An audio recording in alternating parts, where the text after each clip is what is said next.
Haleluya, salam damai sejahtera kepada semua saudara dan saudari serta rekan-rekan yang dikasihi oleh Tuhan Yesus.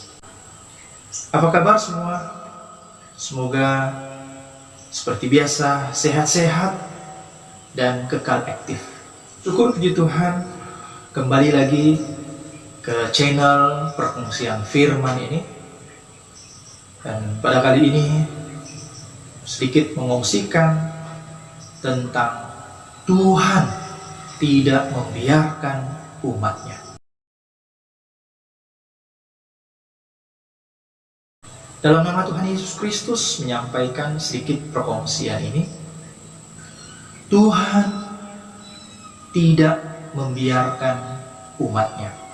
Mari kita lihat Mazmur pasal 55 ayat 22. Serahkanlah khawatirmu kepada Tuhan, maka Ia akan memelihara engkau. Tidak untuk selama-lamanya dibiarkannya orang benar itu goyah.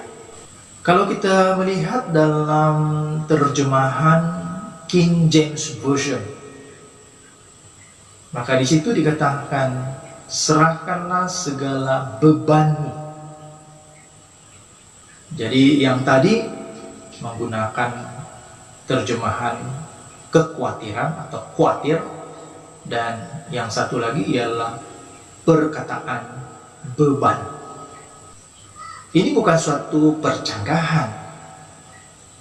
Kekhawatiran itu adalah suatu beban.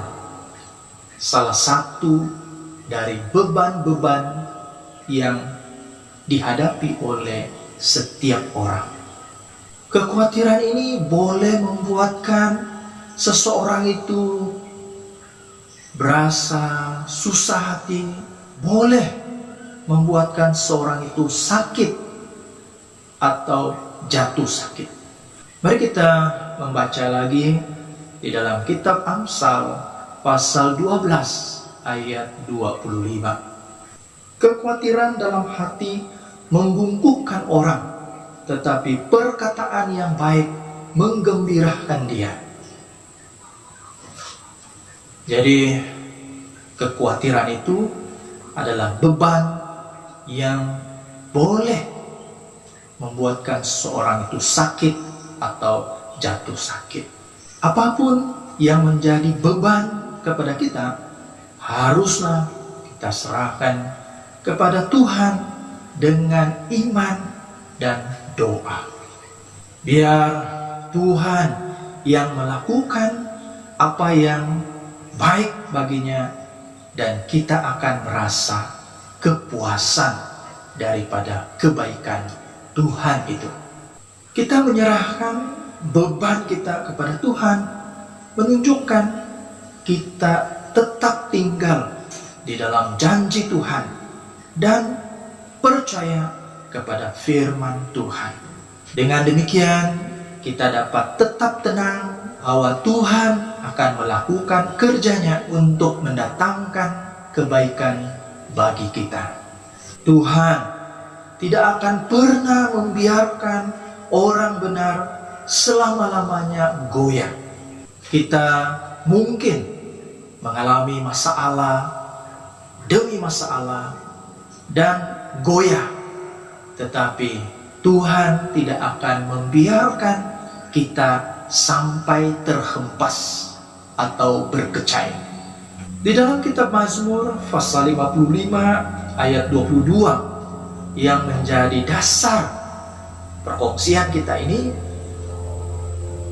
ia merupakan suatu ekspresi atau luapan perasaan daripada Raja Daud.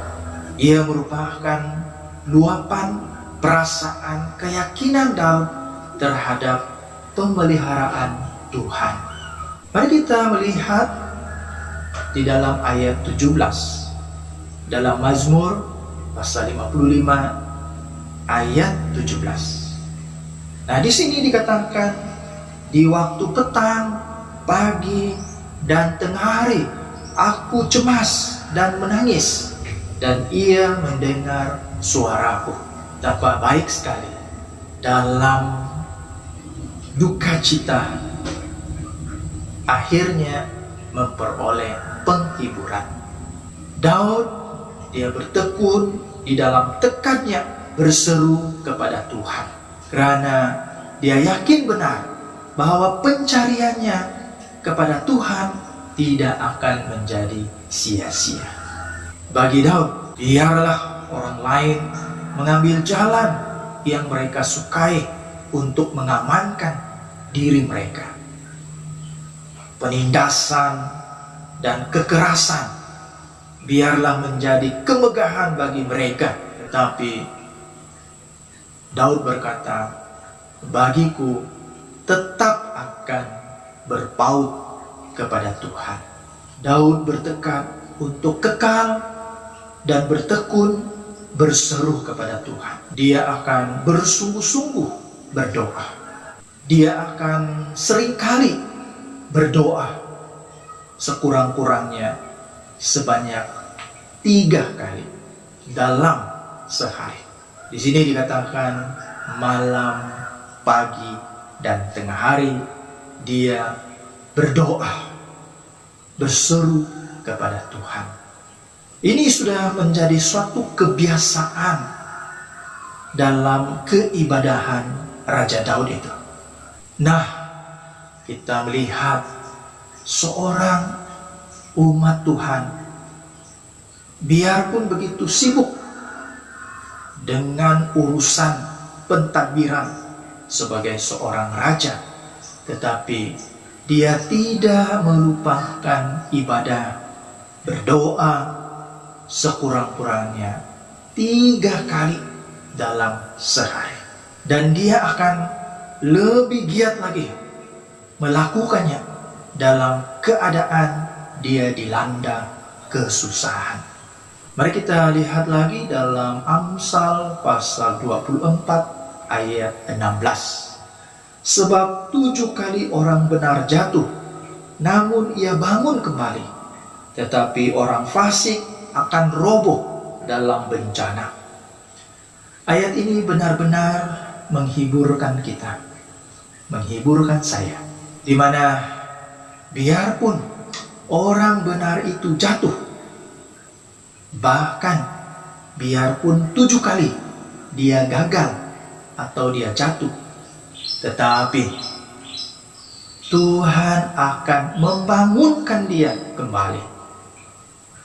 Nah, Tuhan tidak akan membiarkan orang benar terus goyah untuk selama-lamanya.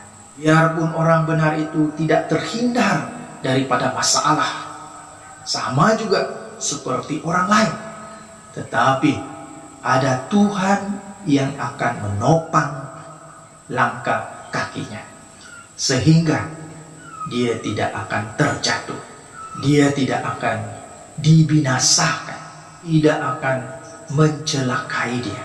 Orang benar akan memperolehi belas kasihan Tuhan dan perhatian Tuhan yang khusus. Satu kisah yang menarik di dalam Alkitab yang cukup untuk menjadi contoh bagi kita bahwa Tuhan tidak membiarkan umatnya adalah peristiwa yang terjadi kepada Yusuf. Tuhan melindungi Yusuf. Walaupun kehidupan Yusuf kelihatan suram dan gelap sekali. Ia terpisah daripada ibu bapa yang mengasihi dia dan yang dia kasihi sejak masa kecilnya lagi. Dan sampai ibunya mati, dia tidak dapat atau berkesempatan lagi melihat ibunya itu. Dia dicemburui dan diperlakukan dengan tidak wajar, dengan tidak baik oleh abang-abangnya.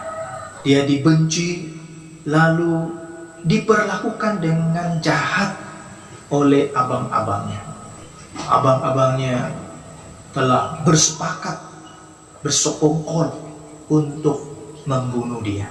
Rancangan tersebut kemudian berubah, lalu Yusuf dijual oleh abang-abangnya kepada saudagar-saudagar atau khalifah-khalifah dari Midian. Kemudian khalifah-khalifah dari Midian ini menjual Yusuf pula kepada seorang Mesir.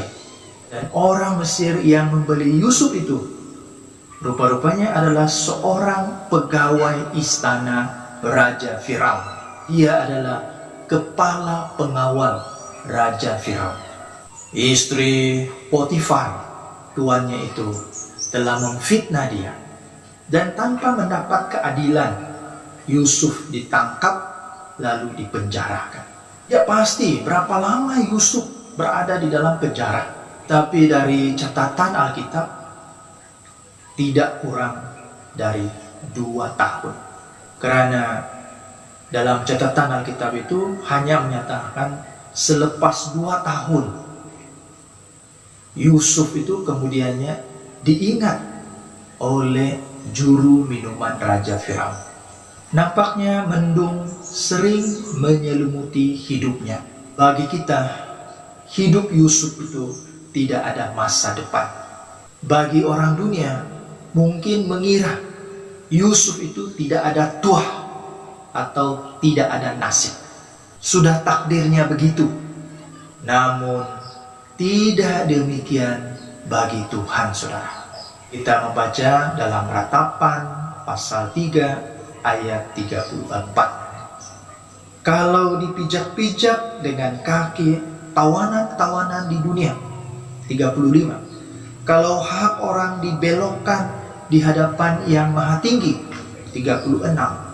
Atau orang diperlakukan tidak adil dalam perkaranya. Masakan Tuhan tidak melihatnya? Jadi saudara dan saudari, Tuhan memimpin dan melindungi Yusuf sepanjang tragedi yang menimpa hidupnya itu.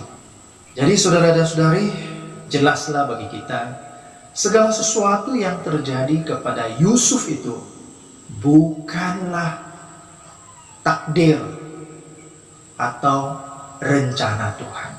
Tidak dibiarkannya Yusuf itu goyah untuk seterusnya atau selama-lamanya.